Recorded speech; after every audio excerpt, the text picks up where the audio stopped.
It is too quiet. Not the kind of quiet you find in the countryside. Not bird song, not wind in trees. This quiet is heavy, pressed down by smoke and mud and the memory of artillery. You sit in a trench carved into French soil, your boots sunk in water that hasn't moved in weeks. The boards beneath you float slightly when you shift your weight. The earth smells sour, like wet iron and decay. You haven't taken your boots off in days. Somewhere down the line, someone coughs. No one laughs anymore. Tomorrow, they say, will be the big push. You've heard that before. The rum rations are passed quietly. You drink it in one swallow. It burns, but it does not warm you. You run your fingers along the edge of your rifle.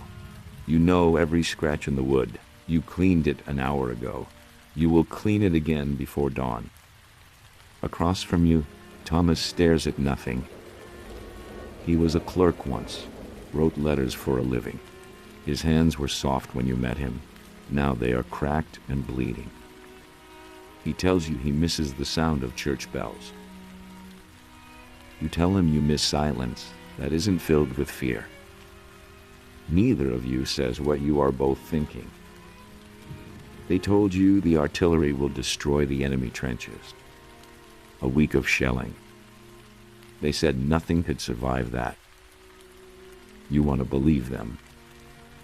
You picture German soldiers buried deep in shattered earth.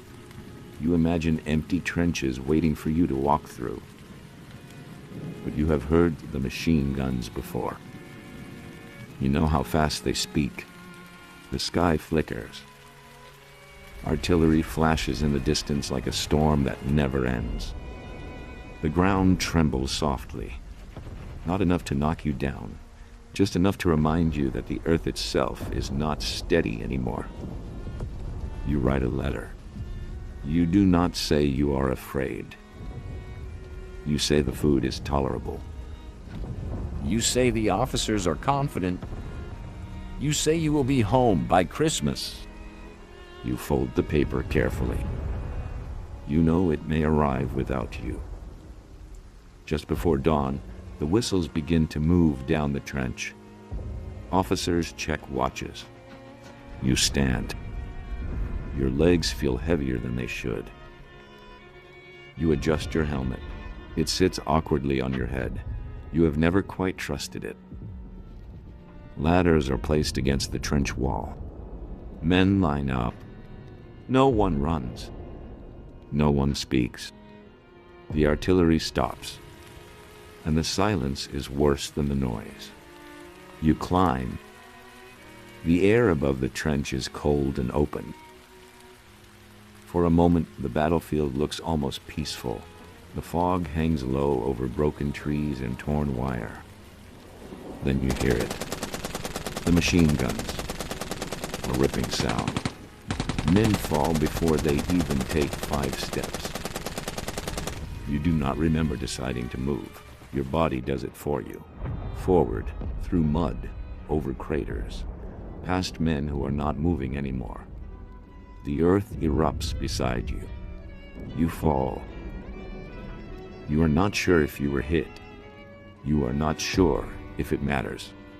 By nightfall, the line has barely moved.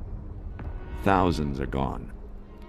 The trench fills again with the living, and the wounded, and the silence. Tomorrow, they will say it was necessary. They will say it was progress. You sit in the mud, staring at N.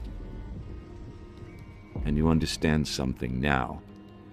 War is not the charge. It is the waiting,